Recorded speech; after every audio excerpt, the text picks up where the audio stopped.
The most important part of product development is making sure that when you hit the market, the people who want to use it and want to pay for it, want to cover it, are able to do so under the laws and rules that will exist at that time. Healthcare regulation is going through such a revolution right now that you can't even comply with today's regs, much less the rules coming up tomorrow. And these are not normal times. So planning ahead in your product development for tomorrow, when you're still developing today, needs really some special expertise.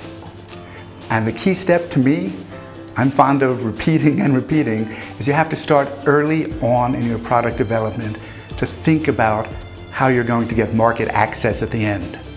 This may require some economic research, may require some thinking about rules that are already being thought about in Congress. There are lots of things to start with at the beginning so that when you get to the end of your science development, you'll have the rest of the development ready to go onto market.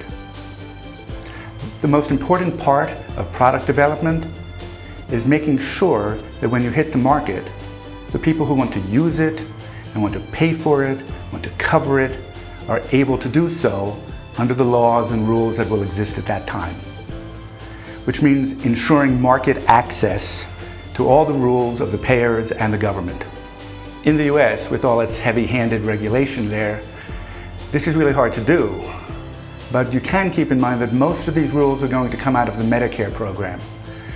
Even so, you have to deal with coverage issues like getting your codes, your HCPCS codes, your CPT codes, your Q codes, your J codes, so that you can get paid. You have to deal with other coverage decisions more generally. You have to go for an NCD, an LCD, a CEC, all different flavors of coverage.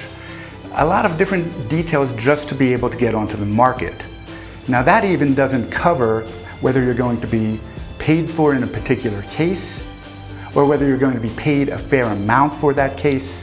But it just shows how you have to start at the beginning to be ready with all the data you're going to need, cost effectiveness, patient impact, everything else, special populations, so that you'll be ready the day you're ready to go to market launch to really have effective access into the market.